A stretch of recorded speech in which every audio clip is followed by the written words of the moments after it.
సిలువలో క్రీస్తు చూపిన ప్రేమ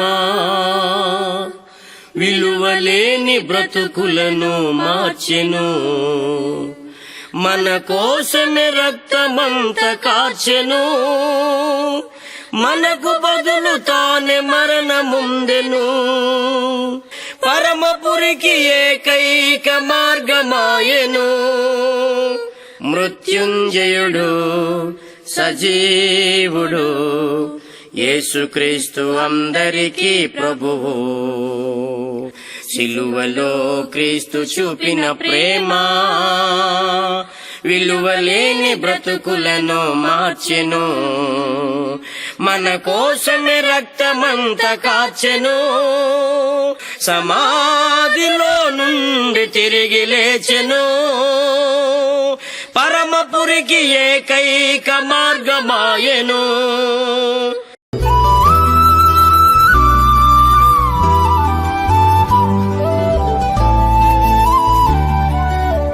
మీ అందరికీ వందనాలండి. మరి సత్య మార్గం ద్వారాగా దేవుని వాక్యాన్ని వింటున్న మీ అందరికి కూడా నా హృదయపూర్వకమైన వందనాలు నేను తెలియపరుస్తున్నాను. మరి దేవుని వాక్యం విని మరి దేవుని యొక్క ఆశీర్వాదాలు పొందుతారని మనస్ఫూర్తిగా మీకు హృదయపూర్వకమైన వందనాలు నేను తెలియపరుస్తున్నాను. దేవుడిచ్చిన ఆదిత్యం పట్ల దేవుని కృతజ్ఞతలు నేను తెలియపరుస్తున్నాను. మరి ఇప్పుడు మనం గమనించినట్లయితే అంశం ఏంటంటే పనివాడు జీతానికి పాత్రుడు అన్నటువంటి విషయాన్ని మనం గమనిస్తూ ఉన్నాం. పనివాడు జీతానికి పాత్రుడు అన్నటువంటి విషయాన్ని మనం గమనిస్తూ ఉన్నాం. మరి దేవుని పని చేయవలసిన బద్ధులమై ఉన్నామన్నటువంటి విషయాన్ని మనం గమనించాలి. అసలు దేవుని పని మనం ఏ విధంగా చేస్తున్నాం? మరి దేవుడు మరి జగత్ పునాది వేయబడక మునిపే ప్రేమ చేత యేసుక్రీస్తులో ఏర్పాటు చేసుకున్నటువంటి గొప్ప దేవుడు మనకు ఉన్నాడన్నటువంటి విషయాన్ని మనం మర్చిపోవడానికి వీలు లేదన్నటువంటి విషయాన్ని మనం గమనించాలి. ఎప్పుడండి?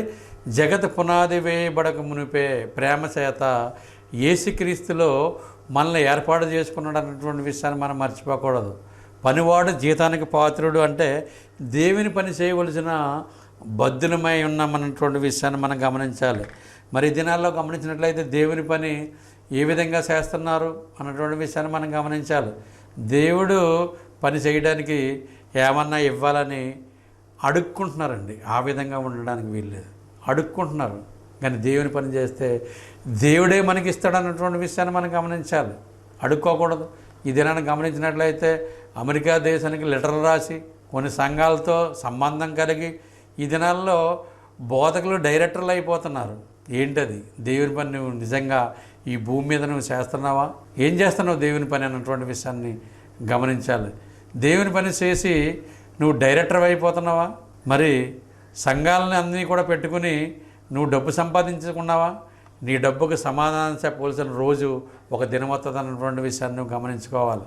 తీర్పు దినాన్న మరి నువ్వు జవాబు చెప్పవలసిన భద్రమై ఉన్నావు. ఇప్పుడు ఇక్కడ భూలోకంలో నువ్వు డైరెక్టర్ కింద సెలామని అవ్వచ్చు, నువ్వు అనేక సంఘాలతో ఉన్నా నాకేంటనుకోవచ్చు. కానీ దేవుడు నేను లెక్క అడుగుతాడు అన్నటువంటి విషయాన్ని నువ్వు మర్చిపోవడానికి వీలు లేదన్నటువంటి విషయాన్ని మనం గమనించాలి. దేవుడు లెక్క ప్రతి ఒక్కరిని కూడా అడుగుతాడండి. ఆ లెక్కగా నువ్వు సమాధానం చెప్పవలసిన బద్ధుడివై ఉన్నావు అన్నటువంటి విషయాన్ని మర్చిపోవడానికి వీలు లేదన్నటువంటి విషయాన్ని నువ్వు గమనించాలి. ఎందుకంటే ఆయన లెక్కల్లో నువ్వు ఉన్నావా లేదన్నటువంటి విషయాన్ని నువ్వు గమనించాలి. కానీ నీకు నువ్వు లెక్కలెట్టుకుని ధనాన్ని సమకూర్చుకుంటున్నావా అన్నటువంటి విషయాన్ని నువ్వు గమనించాలి. ఎందుకంటే పనివాడు జీతానికి పాత్రుడు అనగానే మనం దేవుని పని చేయవలసిన బద్ధులమై ఉన్నామన్నటువంటి విషయాన్ని మనం గమనిస్తున్నాం. అదేవిధంగా మనం గమనించినట్లయితే లోకాసు వార్త 16వ అధ్యాయము ధనవంతుడు నుండి అతడు ఊదారంగపు బట్టలో సన్నపనార వస్త్రమును ధరించుకొని ప్రతిదినము బహుగా సుఖపడుచుండేవాడు అన్నటువంటి విషయాన్ని మనం గమనిస్తున్నాం. ప్రతిదినము సుఖపడుతుండేవాడు అంటే ఎలాంటి వస్త్రాలు ధరించుకున్నాడు? సన్నపనార వస్త్రాలను ధరించుకున్నాడు అన్నటువంటి విషయాన్ని మనం గమనిస్తున్నాం. ధనవంతుడి యొక్క ప్రవర్తన ఏ విధంగా ఉన్నది? అందుకని ధనవంతుడు ఒకడు ఉండెను, ఊదా రంగు బట్టలు సన్నపనార వస్త్రములు ధరించుకొని ప్రతిదినము బహు సుఖపడుచుండేవాడు. మరి 20వ వచనం, లాజరు అను ఒక దరిద్రుడును, వాడు కురుపులతో నిండినవాడై ధనవంతుని ఇంట వాకిట పడి ఉండి అతని బల్ల మీద నుండి పడు రొట్టె ముక్కలతో ఆకలి తీర్చుకునేను అన్నటువంటి విషయాన్ని మనం గమనిస్తూ ఉన్నాం. ఎందుకంటే మరి ధనవంతుడు ఎంతో ధనం సంపాదించాడు, అయినప్పుడు కూడా తృప్తి లేదు ధనవంతుడికి అన్నటువంటి విషయాన్ని మనం గమనించాలి. ఈ దినాల్లో గమనించినట్లయితే ధనవంతులు ధనవంతులు అయిపోతున్నారు దైవ సేవకులని పేరు పెట్టుకుని. తర్వాత డైరెక్టర్లు అయిపోతున్నారు. అనేక సంఘాల్లో వాళ్ళు ఎలా బోధిస్తున్నారో తెలుసుకోవట్లేదు. వాళ్ళకి సంఖ్య కనపడితే చాలు. ఆ సంఖ్య కనపడినప్పుడు జనాలను చూసుకుని అమెరికా దేశానికి లెటర్లు రాసి కొన్ని మీటింగ్లు ఏర్పాటు చేసి ఇండియాలో జనాలను చూపించుకుని వాళ్ళు డబ్బులు దండుకుంటున్నారండి. ఇదా దేవుని సేవ అన్నటువంటి విషయాన్ని మనం గమనించాలి. పనివాడు జీతానికి పాత్రుడంటే ఇదా అన్నటువంటి విషయాన్ని మనం గమనించాలి. నువ్వేం పని చేస్తున్నావు? జనాల మీద డబ్బు దోసుకోవడమేనా నీ పని?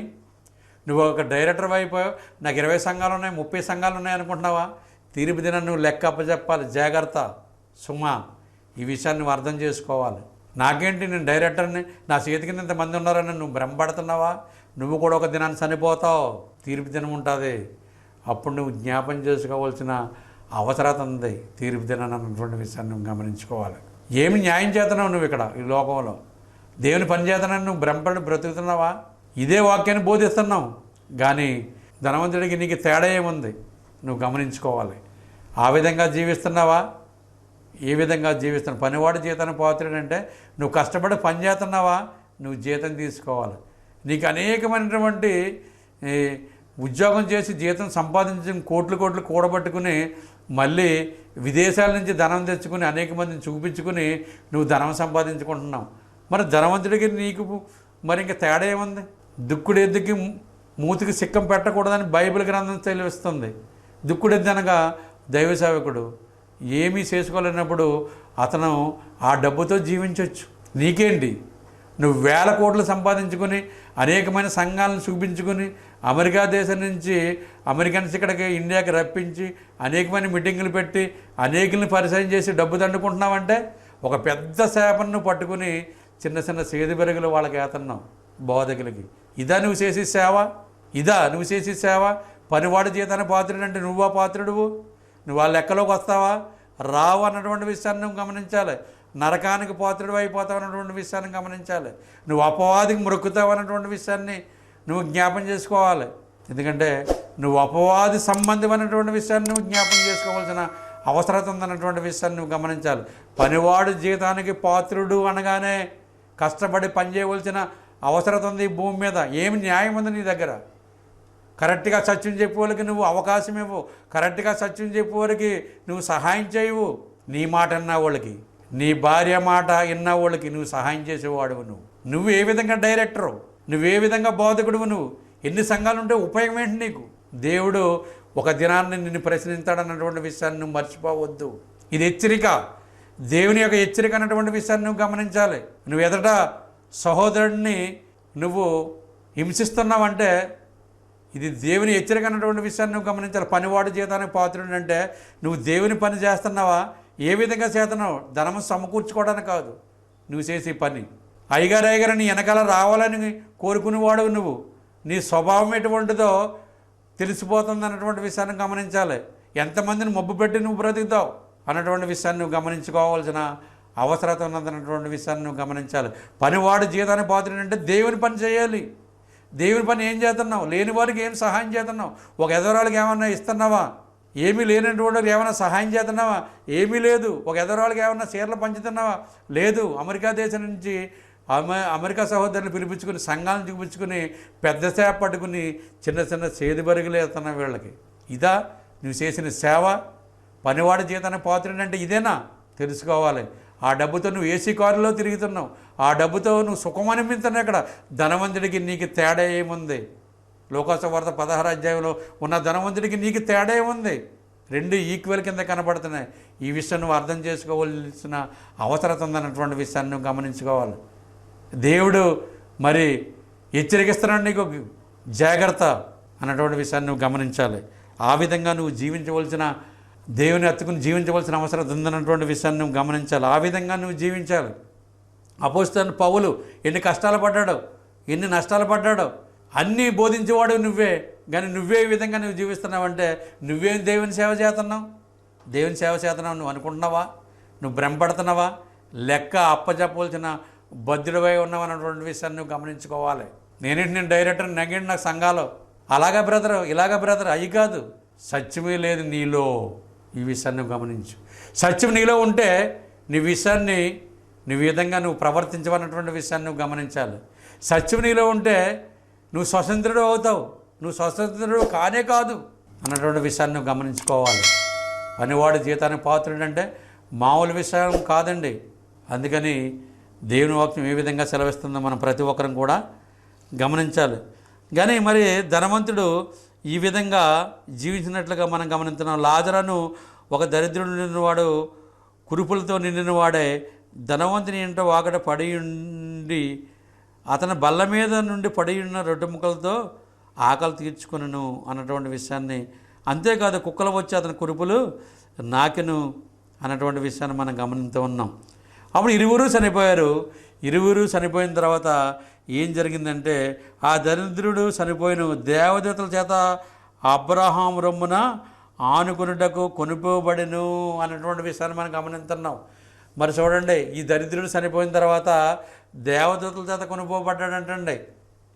మరి ధనవంతుడు స్థితి ఏ విధంగా ఉంది, నువ్వు మరి డైరెక్టర్ అని అనుకుంటున్నావు, నీ స్థితి ఏ విధంగా ఉందో నువ్వు గమనించుకోవాలి. నువ్వు దేవదూతల చేత కొనుక్కోబడతావా? నువ్వు గొప్ప డైరెక్టర్ కదా, పెద్ద డైరెక్టర్ కదా, నువ్వు ఎలా కొనుక్కోబడతావో నువ్వు ఈ వచనం ద్వారాగా నువ్వు మేలు పొందవలసిన అవసరం ఉందన్నటువంటి విషయాన్ని గమనించాలి. మరి కొనుక్కోబడ్డాడు అన్నటువంటి విషయాన్ని మనం గమనిస్తున్నాం. ఎలాగా దేవదూతల చేత అబ్రహాము రొమ్మున ఆనుకొనుటకు కొనుక్కోబడును, ధనవంతుడును కూడా చనిపోయిను, పాతపెట్టబడను. అప్పుడు అతడు పాతాళమును బాధపడుచు కనులెత్తి దూరం నుండి అబ్రహామా అతని రొమ్మును ఆనుకుని ఉన్న లాజరును చూసి, తండ్రైన అబ్రహామా నా యందు కనికరపడి తన వేలు కొనను నీళ్ళలో ముంచి నా నాలుకను చల్లార్చుటకు లాజరును పంపము, నేను ఇక్కడ అగ్నిజ్వాలల్లో యాతన పడుతున్న కేకలు వేసి చెప్పును. ఈ దినాల్లో డైరెక్టర్లు కూడా ఇదే పరిస్థితి అన్నటువంటి విషయాన్ని మనం గమనించాలి. నువ్వు డైరెక్టర్వా, అప్పుడు ధనవంతుడు ఏ విధంగా స్థితి గతులు ఉన్నాయో అదే స్థితులు నీకు కూడా ఉన్నాయన్నటువంటి విషయాన్ని నువ్వు గమనించాలి. ఇవాళ చర్చ్ ఆఫ్ క్రైస్ట్ అనుకుంటున్నారు. చర్చ్ ఆఫ్ క్రైస్ట్లో కూడా ఇటువంటిది వచ్చినందుకు నేను చాలా బాధపడుతున్నానండి. ఇలాంటి డైరెక్టర్లు ఉండటం మామూలు విషయం కాదు. ఇది ఇలాంటి డైరెక్టర్లు సెలామని అవుతున్నారంటే చూడండి, సత్యాన్ని తొక్కేస్తున్నారు వీరు. సత్యాన్ని తొక్కేసి మరి అపవాద సంబంధుల మాట వీరు అన్నటువంటి విషయాన్ని గమనించాలి. పనివాడు జీతానికి పాత్రుడు అంటే కష్టపడి పనిచేసి బోధకుడికి నువ్వేమి సహాయం చేస్తున్నావు? ఒక విధరాలకి ఏం సహాయం చేస్తున్నావు? నువ్వు సంఘంలో నుంచి ఏమైనా డబ్బు తీసి ఇస్తున్నావా? శ్రేష్టమైన సంఘం మాదేనండి. ఈ సంఘంలో వాళ్ళు ఎక్కడ ఏ సంఘంలో కూడా కానుకలు వేయకూడదంట.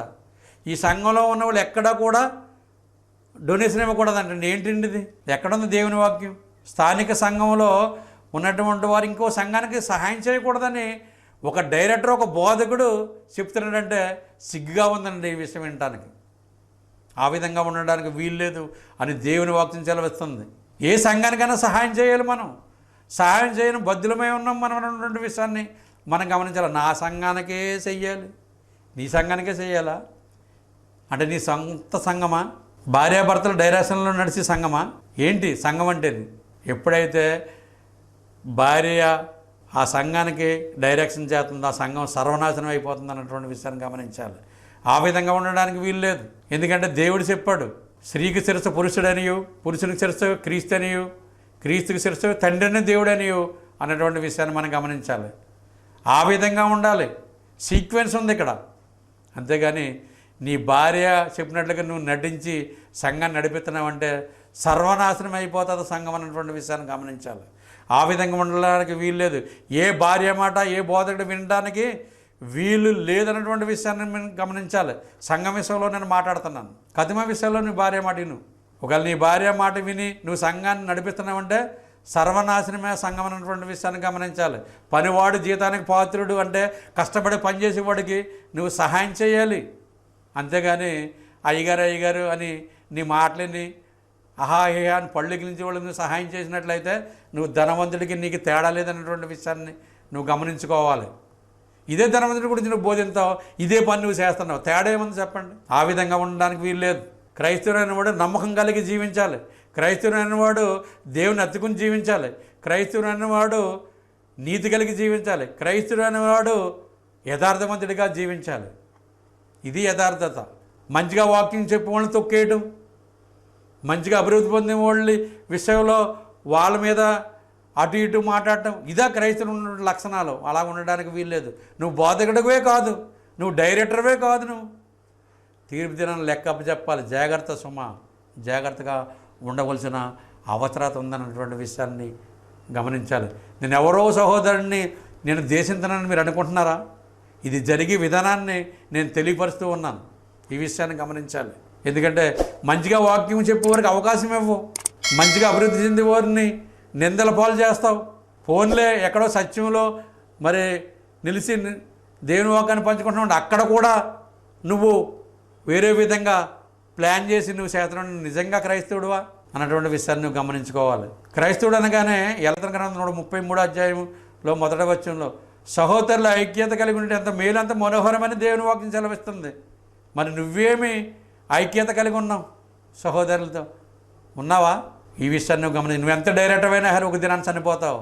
ప్రతి ఒక్కరు చనిపోతారు. ఒక దినాన్న తీర్పు దినాన్ని లెక్కప్ప చెప్పాలి అన్నటువంటి విషయాన్ని నువ్వు మర్చిపోవడానికి వీల్లేదన్నటువంటి విషయాన్ని నువ్వు గమనించుకోవాలి. నువ్వు కోటేశ్వరుడు కోట్లు ఉండొచ్చు నీకు, కానీ కనిపించే సహోదరుని ప్రేమించిన వాడు కనపడని దేవుణ్ణి ఎలా ప్రేమించగలడు? నువ్వు దేవుణ్ణి ప్రేమించలేనటువంటి వాడు అన్నటువంటి విషయాన్ని నేను ఖచ్చితంగా చెప్తున్నాను ఇక్కడ. ఈ విషయాన్ని నువ్వు గమనించాలి. హెచ్చరిక, దేవుని హెచ్చరిక ఇది. దేవుని వాక్యాన్ని నేను బోధిస్తున్నా, హెచ్చరిక చేస్తున్నాడు దేవుడు. జాగ్రత్తగా ఉండాలి నువ్వు, లేదంటే నీ సంఘం కూలిపోవడానికి ఆస్కారం ఉంటుంది అన్నటువంటి విషయాన్ని గమనించుకో. నీ సంఘం ఇప్పటికే కూలిపోయింది, ఇంకా కూలిపోతుంది. సంఘం గురించి నేను మాట్లాడుతున్నానంటే ఎంత భయంకరంగా నువ్వు ప్రవర్తిస్తున్నావో నీకు నువ్వు సరిదిద్దుకోవాలి. అమాయకులను చేసి నటిస్తున్నావు, అమాయకులను చేసి వాళ్ళకు వచ్చి సంపదను కొల్లగొట్టేస్తున్నావు. ఇదా అమెరికా నుంచి వచ్చేవాళ్ళు యథార్థవంతుల కింద ఉంటారండి. అమెరికా నుంచి వచ్చేవారు యథార్థవంతులుగా జీవిస్తారు. ఎందుకంటే నేను అమెరికా 3 సార్లు వెళ్ళాను. నేను వాళ్ళు ఏ కల్ముషం తెలియదు వాళ్ళకి. నువ్వేది చెప్తే అదే వింటారు. నువ్వే రైట్ అంటే రైట్, తప్పు అంటే తప్పు వాళ్ళు చేస్తారు. ఎందుకంటే మేము దేవునికి ఇస్తున్నాం అనుకుంటున్నారు. వాళ్ళండి యథార్థవంతులు, వాళ్ళండి నిత్యరాజ్యానికి వెళ్ళేవారు, వాళ్ళండి యథార్థంగా పనిచేసేవారు. పనివాడికి జీతాన్ని పాత్రలు అంటే వాళ్ళండి, నువ్వు కాదు అన్నటువంటి విషయాన్ని నువ్వు గమనించుకో. నువ్వే విషయంలో కూడా దైవ సేవకుని టచ్ చేయాలని చూస్తున్నావా, ఇంకా దిగిపోతావు. నువ్వు గమనించుకోవాలి. టచ్ చేయడానికి వీల్లేదు. పనివాడి జీతానికి పాత్రుడు అనగానే నువ్వు ఏ విధంగా జీవిస్తున్నావు, నీ జీవన విధానం ఏ విధంగా తగ్గించుకో. ఎన్ని ఒడిదొడుకులు వచ్చినప్పుడు కూడా ఇంకా నువ్వు ఇష్టానుసారంగా ప్రవర్తిస్తున్నావేమో, ఆ ప్రవర్తన ఉండడానికి వీల్లేదు అన్నటువంటి విషయాన్ని నువ్వు గమనించుకోవాలి. మన పౌరస్థితి పరలోకమందు ఉన్నది. మనం అక్కడ పౌరులు, అక్కడి నుంచి వచ్చాం. సెపరేట్ ఏం కాదండి మనం. నువ్వు డైరెక్టర్ అవ్వచ్చు, అయితే నీకేదైతే ఊపిరి ఇచ్చాడో అదే ఊపిరి నాకు కూడా ఇచ్చాడు. అదే ఊపిరి ఇంకో సహోదరుడికి ఇచ్చాడు దేవుడు. ఏంటి నీలో ఉన్నటువంటి గుణలక్షణం, నాలో ఉన్నటువంటి గుణలక్షణం ఏమిటి తేడా? జీవాయువుదగా నరుడు జీవాత్మాయను. నువ్వే జీవాత్మతో, నేను కూడా అదే జీవాత్మతో ఉన్నటువంటి విషయాన్ని నువ్వు గమనించుకోవాలి. పనివాడు జీతానికి పాత్రుడు అనగానే అపోస్తలుడైన పౌలు అన్నటువంటి విషయాన్ని మనం గమనించాలి. ఇప్పుడు నువ్వేం పని చేస్తున్నావు భూమి మీద? ఒక 20 సంఘాలు 30 సంఘాల పేరు పట్టుకుని నేను డైరెక్టర్ని అయిపోతా అనుకుంటున్నావా? కనపడని దొంగవు నువ్వు. నేను చెప్తున్నా, కనపడని దొంగవు, నటించే దొంగవు నువ్వు.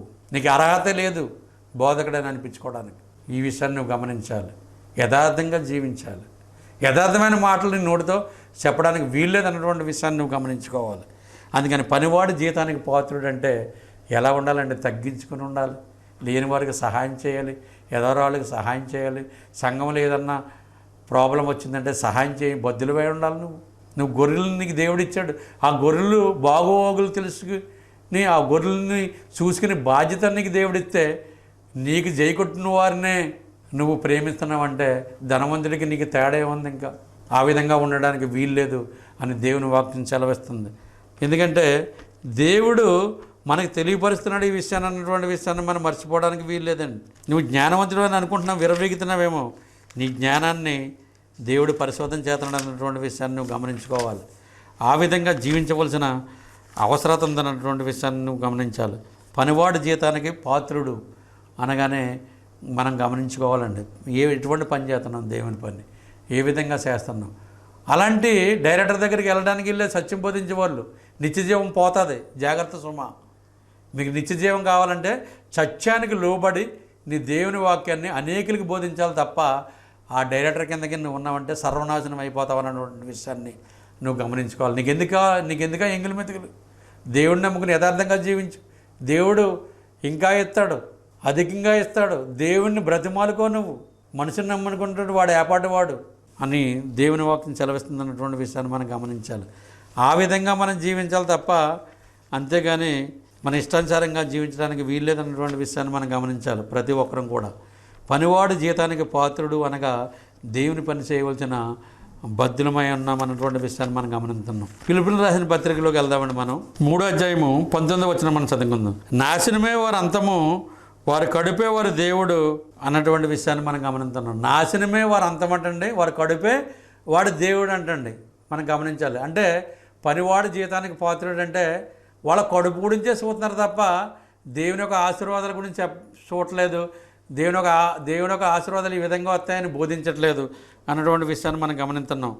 ఏంటంటే నాశనమే వారి అంతము, వారి కడుపే వారి దేవుడు, వారు తాము సిగ్గుపడవలసిన సంగతులను యందు అతిశయపడుతున్నారు, భూ సంబంధమైన వాటి యందే మనసు ఉంచుతున్నారు అన్నటువంటి విషయాన్ని మనం గమనిస్తున్నాం. వీళ్ళందరూ కూడా భూ సంబంధమైన మనుషులు అన్నటువంటి విషయాన్ని మనం గమనించాలి. అంతేగాని నేను పెద్ద డైరెక్టర్ని నాకేంటి అనుకోవడానికి వీలు లేదన్నటువంటి విషయాన్ని మనం గమనించాలి. మరి 20వ వచనంలో మనం గమనించినట్లయితే మన పౌరస్థితి పరలోకమందు ఉన్నది అన్నటువంటి విషయాన్ని మనం గమనిస్తున్నాం. మన పౌరస్థితి ఎక్కడ ఉందంటే పరలోకమందు ఉన్నదంట. ఈ విషయాన్ని మనం గమనించాలి. ఇలాంటి డైరెక్టర్లు వెనక ఇలా పడినట్లయితే మనం పౌరస్థితిని పోగొట్టుకుంటాం అన్నటువంటి విషయాన్ని మనం గమనించాలి. వీళ్ళు మాటలు విని మనం వాళ్ళ వెనకాల తిరిగినట్లయితే నిత్యజీవం పోతుంది అన్నటువంటి విషయాన్ని మనం గమనించాలి. మన పౌరస్థితి ఎక్కడ ఉందంటే మన పౌరస్థితి పరలోకమందు ఉన్నది. అక్కడ నుండి ప్రభు అయిన యేసుక్రీస్తు అను రక్షకుని నిమిత్తము కనిపెట్టుకుని ఉన్నాము అన్నటువంటి విషయాన్ని మనం గమనించాలి. ప్రభు అనే యేసుక్రీస్తు యొక్క రక్షణ నిమిత్తం కనిపెట్టుకుని ఉండవలసిన బద్దులమై ఉన్నటువంటి విషయాన్ని మనం గమనించాలి. మన పౌరస్థితి పరలోకమందు ఉన్నది. అక్కడ నుండి ప్రభు అయిన యేసుక్రీస్తు అనే రక్షకుని నిమిత్తము కనిపెట్టుకుని ఉండవలసిన అవసరం ఉందన్నటువంటి విషయాన్ని మనం గమనించాలి. ధనవంతుని చూసాం, దరిద్రుని చూసాం. అంటే ధనవంతుని చూసాం, లాజరుని చూసాం. కానీ లాజరు అబ్రహాము రొమ్మున ఆనుకుని ఉన్నాడు అంటండి. చూడండి ఇక్కడ స్థితి ఎలాగుందండి అయింది. ఒక డైరెక్టర్ కింద ఉన్నాడా? ఇక్కడ స్థితి ఎలాగుందండి? ఒక మోసం చేసే దైవశాఖడి కింద ఉన్నాడా? ఇక్కడ స్థితి ఎలాగున్నదండి అతనిది, లాజర్ది? ఒక 10 సంఘాలను పోగేసుకుని ఒక అమెరికా దేశం నుండి డబ్బు సంపాదించుకున్న వాడిలాగా ఉన్నాడా? ఇక్కడ స్థితి ఎలాగుందండి భూలోకంలో లాజర్ది అన్నటువంటి విషయాన్ని మనం గమనించాలి. చూడండి స్థితిగతులు. ధనవంతుడిలాగా కాకుండా దరిద్రుడిలాగా ఉంటున్నట్టుగా నటించి వెలిగిదూత వేషం వేసుకున్నారంటండి. వీళ్ళ మామూలు వారు కాదు అన్నటువంటి విషయాన్ని మనం గమనించాలి. ఏ సంఘంలో డబ్బులు ఇస్తే, ఏ సంఘంలో డొనేషన్ ఇస్తే వీరికి ఏంటండి? అది కూడా క్రీస్తు సంఘమే కదా. స్థానిక సంఘానికే ఇవ్వాలి. ఎక్కడికి వెళ్ళినా స్థానిక సంఘంలోనే కోనకి ఎక్కడ ఉంది కొటేషన్ చూపించు ఒక డైరెక్టర్ అని నేను అడుగుతూ ఉన్నాను. ఆ విధంగా ఉండడానికి వీల్లేదన్నటువంటి విషయాన్ని మనం గమనించాలి. మన పౌరస్థితి పరలోకమందు ఉన్నది. అక్కడ నుండి ప్రభు అయిన యేసుక్రీస్తు అనే రక్షకుని నిమిత్తం కనిపెట్టుకొని ఉండవలసిన అవసరం ఉంది. యేసుక్రీస్తు అనే రక్షకుని నిమిత్తం కనిపెట్టుకుని ఉండాలంటే మన పౌరస్థితి ఎక్కడ ఉంది? పరలోకంలో ఉంది. ఆ పౌరస్థితి గురించి మనం ఉండాలి తప్ప ఈ లోక సంబంధమైన డైరెక్టర్ల గురించి, ఈ లోక సంబంధమైన బోధకుల గురించి మనం తలవాల్చుకోవాల్సిన పని లేదు. తలబెట్టుకుని తల పైకి లేవనెత్తుకుని మాట్లాడగలిగిన కెపాసిటీ గలవారు అన్నటువంటి విషయాన్ని మనం గమనించాలి. ఆ విధంగా మనం జీవించాలి. బ్రతికుడికైతే క్రీస్తు, సావు అయితే లాభం అని అపోస్తలుడైన పౌలు ఏ విధంగా అయితే జీవించాడో ఆ విధంగా బోధకులు జీవించవలసిన అవసరం ఉంది. అలా జీవిస్తున్నారా అన్నటువంటి విషయాన్ని మనం గమనించాలి. మనం గమనించినట్లయితే కొరింథీయులకు రాసిన మొదటి పత్రికలోకి వెళ్దామండి. మనం 3వ అధ్యాయము 8వ వచనం మనం చదువుకుందాం. నాటువాడును నీలిపోయేవాడు ఒక్కడే, ప్రతివాడును తాను చేసిన కష్టం కొలది జీతము పుచ్చుకొని అన్నటువంటి విషయాన్ని మనం గమనిస్తున్నాం. నాటువాడు నీలిపోయేవాడు ఒక్కడే, దేవుడే అన్నటువంటి విషయాన్ని మనం గమనించాలి. కానీ ప్రతివాడు ఎలాగంటండి? నాటువాడును నీలిపోయేవాడు ఒక్కడే, ప్రతివాడును తాను చేసిన కష్టం కొలది జీతం పుచ్చుకునేవను. నువ్వు కష్టపడుతున్నావా? జీతం పుచ్చుకోమని దేవుడే చెప్తున్నాడు. ఏం కష్టపడుతున్నావు? నువ్వు డైరెక్టర్ అయిపోండి. ఎలాగైపోయావు డైరెక్టర్? అనేకులను మోసం చేసి తీర్పు దినాన్ని లెక్క అప్పచెప్పవలసిన బద్ధుడివై ఉన్నామన్నటువంటి విషయాన్ని నువ్వు గమనించుకోవాలి. అందుకని మనం గమనించుకోవాల్సిన అవసరం ఉన్నదన్నటువంటి విషయాన్ని మనం గమనించాలి. ఎలాంటి లెక్క? నాటువాడు నీలిపోయేవాడు ఒక్కడే, దేవుడే అన్నటువంటి విషయాన్ని మనం గమనిస్తున్నాం. నాటువాడును నీలిపోయేవాడు ఒక్కడే, ప్రతివాడును తాను చేసిన కష్టం కొలది జీతం పుచ్చుకున్న వలన మేము దేవుని జతపని వారమై ఉన్నాం, మీరు దేవుని వ్యవసాయమై దేవుని గృహమై ఉన్నారు అన్నటువంటి విషయాన్ని మనం గమనించాం. నాటువాడు నీలిపోయేవాడు ఆయనే. మనం సృష్టించాడు, అందరినీ కూడా సృష్టించాడు, ఆయనే నీలిపోతున్నాడు, ఆయనే చూసుకుంటున్నాడు. నువ్వు ఇంకో సంఘంలో ఉండి ఇంకో సహోదరుని హింసించడానికి దేవుడు నీకు అధికారం ఇవ్వలేదన్నటువంటి విషయాన్ని నువ్వు గమనించాలి. నీకు నువ్వు సరిదిద్దుకోవాలి. విర్రవీగడానికి వీల్లేదు. విర్రవీగితే దేవుడు ఊరుకోవడనటువంటి విషయాన్ని నువ్వు గమనించుకోవాలి. కానీ ముగింపులో మనం గమనించినట్లయితే అపోస్తలుడైన పౌలు మరి ఏ విధంగా మరి సువార్తను ప్రకటించడం అన్నటువంటి విషయాన్ని చెప్పుకుని మనం ముగించుకుందామండి. పనివాడు జీతానికి పాత్రుడు అనగానే మనం గమనించినట్లయితే మరి కొరింథీయులు రాసిన మొదటి పత్రిక 9వ అధ్యాయము 16వ వచనాన్ని మనం చదువుకుందామండి. నేను సువార్తను ప్రకటించున్నాను, నాకు అతిశయం కారణము లేదు. సువార్తను ప్రకటించవలసిన భారము నా మీద మోపబడి ఉన్నది. అయ్యో, నేను సువార్తను ప్రకటింపపోయిన ఎడల నాకు శ్రమ. నేను ఇష్టపడి చేసిన ఎడల నాకు జీతము దొరుకును. ఇష్టపడకపోయినా నేను గృహ నిర్వహణ కర్తవ్యం నాకు అప్పగించబడినది. 18. అట్లయితే నాకు జీతమేమి? నేను సువార్తను ప్రకటించినప్పుడు సువార్త యందు నాకున్న అధికారము సంపూర్ణంగా వినియోగించపరచుకుండా సువార్తను ఉచితంగా ప్రకటించడే నా జీతము అని చెప్తున్నాడు పౌలు గారండి. ఉచితంగా ప్రకటించాడు, అదే జీతం అంటాడు. ఇప్పుడు ఎవరు ప్రకటిస్తున్నారు ఉచితంగా? 20 సంఘాలు దొరికితే ఇంత డబ్బు, 30 సంఘాలు దొరికితే ఇంత డబ్బు, 40 సంఘాలు దొరికితే ఇంత డబ్బు, ఇంకొళ్ళు ఎత్తికెత్తిపోతాయి, నువ్వు పెద్ద డైరెక్టర్ అయిపోతావు. అదా అపోస్తలుడైన పౌలు గురించి నువ్వు పాఠాలు బోధిస్తున్నావు, కానీ అపోస్తలుడైన పౌలు చేసినట్టు నువ్వు ఎందుకు చేయలేకపోతున్నావు? గమనించుకోవాలి. పనివాడి జీతానికి పాత్రుడు అంటే ఏంటి? ఉచితంగా ప్రకటించడమే నీ జీతం. నువ్వు ఉచితంగా ప్రకటిస్తున్నావా? చచ్చిపోతావు నువ్వు ఉచితంగా ప్రకటించలేవు నీ జీవితంలో. నేను ఉచితంగా ప్రకటిస్తున్నాను, నాకు ఏ సహాయం లేదు, నాకు ఏ స్పాన్సర్ లేదు. చూడండి, ఇది శబాస్, నమ్మకమైన నమ్మకమైన మంచి దోసడా అని దేవుడు మెచ్చుకుంటాడా అని నేను దృఢపడి విశ్వాసిస్తున్నాను. నేను అది నీకు ఆ దమ్ము లేదు, నీకు ఆ దమ్ము రాదు, నీకు ఆ ధైర్యం లేదు, నీకు ఆ ధైర్యము రాదు అన్నటువంటి విషయాన్ని నువ్వు గమనించుకోవాలి. నువ్వు చేయి చూద్దాం, ఉచితంగా చేయలేవు నువ్వు ఎందుకంటే ఈ భూ సంబంధమైనటువంటి విషయాలకి నువ్వు ఆలోచించి నువ్వు అపవాది యొక్క తొత్తు కనుక అన్నటువంటి విషయాన్ని గమనించాలి. నేను సువార్తను ప్రకటించినను నాకు అతిశయ కారణం లేదు. సువార్తను ప్రకటించవలసిన భారం నా మీద మోపబడి ఉన్నది. అయ్యో, నేను సువార్తను ప్రకటించకపోయిన ఎడల నాకు శ్రమ అని అపోస్తలుడైన పౌలు చెప్తున్నాడు. 14 పత్రికలు కంటే రాసినటువంటి పౌలు గారు ఈ విషయాన్ని చెప్తున్నాడు. పౌలు గారి పత్రికలు ఎన్నో చెప్తావు నువ్వు కూడా, కానీ నీలో ఏముంది? శలీనం లేదన్నటువంటి విషయాన్ని గమనించాలి. ఇప్పుడన్నా మారాలి నువ్వు అన్నటువంటి విషయాన్ని నువ్వు గమనించాలి. నేను సువార్తను ప్రకటించుచున్నాను, నాకు అతిశయ కారణం లేదు. సువార్తను ప్రకటించవలసిన భారం నా మీద మోపబడి ఉన్నది. అయ్యో, నేను సువార్తను ప్రకటించకపోయిన ఎడల నాకు శ్రమ. నేను ఇష్టపడి చేసిన ఎడల నాకు జీతము దొరుకును. ఇష్టపడకపోయినా గృహ నిర్వాహకత్వం నాకు అప్పగించబడిను. అట్లయితే నాకు జీతమేమి? నేను సువార్తను ప్రకటించుచున్నప్పుడు సువార్త యందు నాకున్న అధికారము సంపూర్ణంగా వినియోగపరచుకొనకుండా సువార్తను ఉచితంగా ప్రకటించుటే నా జీతము అన్నటువంటి విషయాన్ని మనం గమనించాం. ఉచితంగా ప్రకటించాడండి అపోస్తలుడైన పౌలు. ఇదండి యథార్థంగా జీవించాడు. ఈయనండి మంచి డైరెక్టరు, ఈయనండి మంచి బోధకుడు, ఈయనండి సువార్త చెప్పగల సమర్థుడు, ఈయనండి అపోస్తలుడైన పౌలు. బ్రతికడికైతే క్రీస్తు, సావై లాభము అని ధైర్యంగా బోధించాడండి. వస్త్రహీనత కలిగి ఉన్నాడు, చెరసాలలో వేయబడ్డాడు, ఆహారం లేక బాధపడ్డాడు, అవమాన పాలవ్వ. నువ్వేం అవమాన పాలవ్వు? నువ్వెక్కడ వస్త్రహీనత కలిగి ఉన్నావు? నువ్వెక్కడ చెరసాలలో వేయబడి ఉన్నావు? నీకు ఆయనకి పోలికేంటి? చూడండి, నువ్వు డైరెక్టరు. ఏం డైరెక్టరు? జీరో. నీ జీవితంలో జీరోనే. పనివాడి జీతానికి పాత్రుడు అంటే దేవుని పని చేయవలసిన బద్దులమై ఉన్నాం మనం. అంతేగాని నువ్వంటే ఇష్టం లేకని గురించి మాట్లాడలేదు. ఎంతమందిని అన్యాయానికి గురి చేస్తున్నావు అన్నటువంటి ఒక వేదన ఇది. నీ బాగు కొరకు ఎంతమంది జీవితాలతో ఆడుకుంటావు నువ్వు. జాగ్రత్త, కబడ్దార్ అని దేవుడు నీకు హెచ్చరిక చేస్తున్నాడు. జాగ్రత్త. పనివాడి జీతాన పాత్రుడు అంటే ఒక అపోస్తలుడైన పౌలు మాత్రమే ఆ విధంగా జీవించాడు. ఆ విధంగా జీవించినట్లయితే దేవుని యొక్క ఆశీర్వాదాలు వస్తాయన్నటువంటి విషయాన్ని గమనించాలి. ఇప్పుడన్నా నీలో మార్పు ఉంటుందేమో నేను గమనిస్తాను. దేవుడు గమనిస్తాడు. జాగ్రత్త, పనివాడి జీవితాన్ని పాత్రుడు అంటే నువ్వు చేసే పని విషయంలో లేని వారికి సహాయం చేయాలి, ఎదరాలకి సహాయం చేయాలి, సంఘంలో ఇబ్బందులు ఉన్న వారికి, ఇరుకులు ఉన్న వారికి నువ్వు సహాయం చేయ బద్ధుడివై ఉండాలి. అలాగుంటున్నావా? దైవ సేవకుడి కింద సలామన్ అవుతున్నావా? నీకు నువ్వు ప్రశ్నించుకోవాల్సిన అవసరం ఉందన్నటువంటి విషయాన్ని నువ్వు గమనించాలి. పనివాడి జీతాన్ని పాత్రుడు అంటే ఆ లెక్కల్లోకి నువ్వు వస్తావో రావో నువ్వు ప్రశ్న వేసుకోవాల్సిన అవసరత ఉన్నది అన్నటువంటి విషయాన్ని నువ్వు గమనించాలి. శ్రద్ధగా అయినందుకు మీ అందరికీ కూడా హృదయపూర్వకమైన వందనాలు నేను తెలియపరుస్తున్నాను.